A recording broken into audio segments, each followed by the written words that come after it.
আসসালামু আলাইকুম। এসএসসি ২০২৫ সালের পরীক্ষার্থীরা তোমাদের বোর্ড চ্যালেঞ্জ রেজাল্ট নিয়ে তোমাদের অনেকের চিন্তা ছিল যে কবে দিবে, এই রেজাল্টটা না দিলে তোমরা একাদশ শ্রেণীতে ভর্তি হতে পারতেছি না, ভর্তির আবেদনটা করতে পারতেছি না। তো দেখো, অফিসিয়ালি শিক্ষা বোর্ড তাদের নিজস্ব ওয়েবসাইটে বিজ্ঞপ্তি প্রকাশ করে দিয়েছে, যে সেখানে বলা হয়েছে কত তারিখে, বলে দেওয়া হয়েছে যে কত তারিখে কয়টা নাগাদ তোমাদের পুনর্মূল্যায়নের কিংবা বোর্ড চ্যালেঞ্জের ফলাফল প্রকাশিত হবে। এই বিজ্ঞপ্তিটা যদি আমরা দেখি, সংশ্লিষ্ট সকলের অবগতির জন্য জানানো যাচ্ছে যে এসএসসি পরীক্ষা ২০২৫-এর পুনর্নিরীক্ষণের ফলাফল আগামী 10/8/২০২৫, তার মানে 10 তারিখে রবিবার সকাল 10 ঘটিকায় ঢাকা শিক্ষা বোর্ডের ওয়েবসাইটে প্রকাশ করা হবে। তার মানে ঢাকা শিক্ষা বোর্ডের ওয়েবসাইট কোনটা?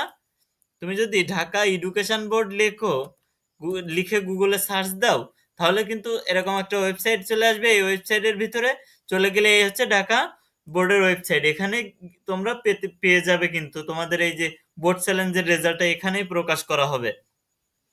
তাই এখানে বলে দিছে ঢাকা শিক্ষা বোর্ডের ওয়েবসাইট, এই যে www.dhakaeducationboard.gov, এই যে বিডি থেকে ফলাফল সংগ্রহ করার জন্য অনুরোধ করা হলো।